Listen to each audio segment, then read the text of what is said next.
အားလုံးဗမာလေးပဲလားဟုတ်ပါတယ်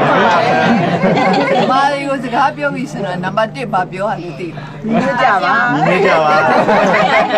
ပြောဖို့လို့သလားကျွန်တော်တို့ကဒီဌာနညက်စောပါမိသားစုတကယ်နည်းနည်းတော့ပြောမဟုတ်ပါဘူးကျွန်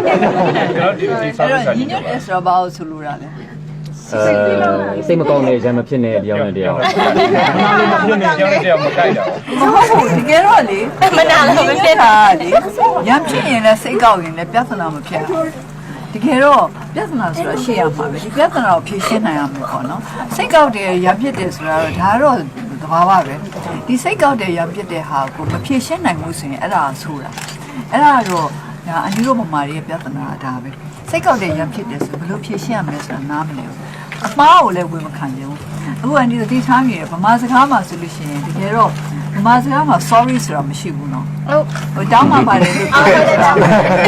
တောင်းမှပါတယ်ဆိုတာဒါအခုပြောတယ်ဆိုရင်ဒါ sorry နဲ့မတူဘူး sorry ဆိုတာမရှိဘူး sorry ဆိုတာမရှိဘူးဆိုတာဘာလဲဆိုတော့မှားသွားရပြီဆို sorry ပြောတယ်ဆိုတဲ့အဓိပ္ပာယ်ကဥမာတယောက်ကိုတိုက်မိရင်ဒါမှ sorry လို့ချက်ချင်းပြောလိုက်တာကျွန်တော်တိုက်လိုက်ပါတယ်ဆိုတာပေါ့နော်ကျွန်တော်အမှားဆိုတာဝန်ခံတယ်ပဲမမလေးကတိုက်မြင်လည်းဘာမှမပြောဘူး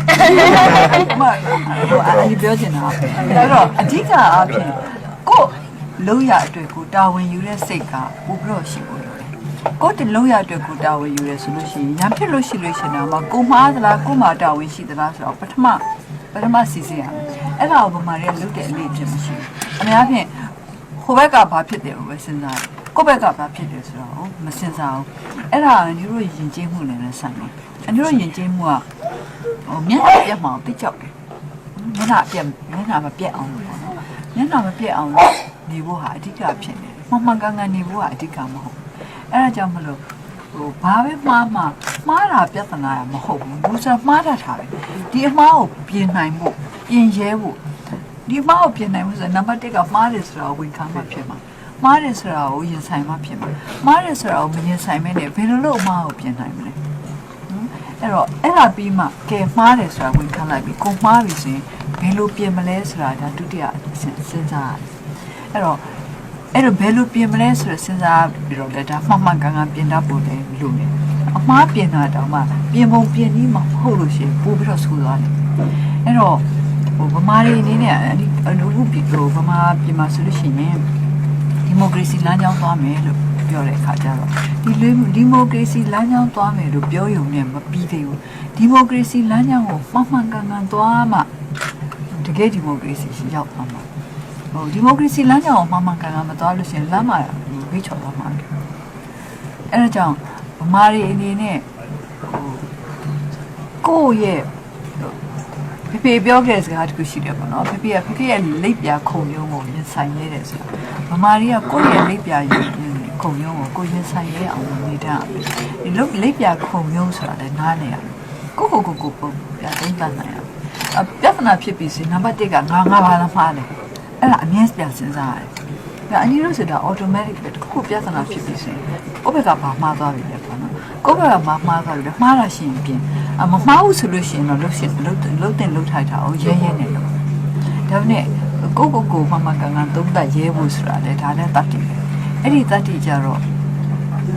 ဗမာတွေမနေတယ်အဲ့ဒါကတော့ကလေးတွေပြုစုပြောထောင်မှုနဲ့ဆိုင်တယ်အဲ့တော့သားသမီးတွေရှိတဲ့သူတွေတတိထားကြပါကိုကလေးတွေကိုဘယ်လိုပြုစုပြောထောင်ကြမလဲဒီကလေးတွေကိုအစတွေကငယ်ကလေးကမှားတာလို့ရှိရင်ကလေးတွေကိုကြောက်တော့ရှက်တော့မလုပ်အောင်ဗမာတွေနဲ့လည်းလုပ်တတ်တယ်မှားသွားပြီဆိုရင်ရှက်တော့ကြောက်တော့လုပ်တယ်ဆိုမှားမှာတိတ်လို့ဆိုးရတယ်မှားတယ်ဆိုတော့ဝန်ခံမှာတိတ်လို့ဆိုးရတယ်မှားသွားတာဝန်ခံလိုက်လို့ရှိရင်တို့မှမျက်နှာပြတ်သွားတယ်တို့မှတံမိုးကျသွားတယ်ထင်တယ်ပေါ့နော်မှားတဲ့ခါကြလို့ရှိရင်ဘယ်လိုပြန်ပြင်ရမလဲဆိုတော့အဓိကသင်ပေးရမယ်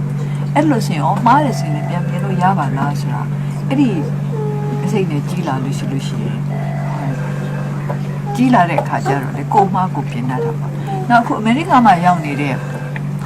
လူတွေတော့မသိဘူးပေါ့နော်ဗမာပြည်မှာဆိုရင်တော့ဗမာထုံးတဲ့စင်လာရဆိုဗမာလူကြီးတွေကကလေးတွေမိကုံးမေးတာမကြိုက်ဘူးစိတ်မရှိဘူးပြန်မဖြေဘူးဟောဒီမိကုံးရဲ့ထူခံကောဒီကလေးက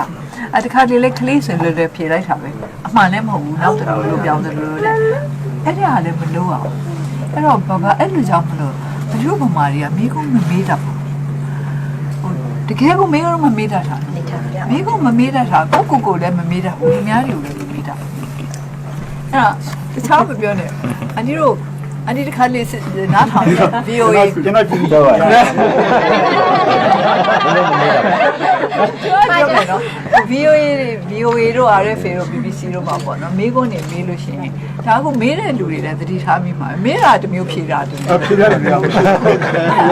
ဒါတော့လည်းပြောစိတ်တူတာကျမတော့စိတ်တူတာအမေးတာဒါမှလည်းလည်းဖြေတာအဲ့တော့အဲ့ဒီဟာလေအနည်းအကျင့်ပဲဟိုမင်းဒါပေမဲ့နော်ဟိုရေဒီယိုပေါ်မှာဒီလွတ်တော်ထဲမှာကြားဘူးရဲ့ပြောရမယ်ဟာခုပြောနေတာတတ်အကြောင်းအရာဟာတမျိုးသူထွက်လာတဲ့ဟာတွေကဘာမှလည်းမဆိုင်ပါဘူးထွက်လာတယ်ရှိတယ်အဲ့တော့အဲ့ဒီဟာတွေက training ပဲပေါ့အလေ့ကျင့်ဖို့ပဲအမေရိကန်မှာကျတော့ဒီဟာမျိုးကပို့ပြီးတော့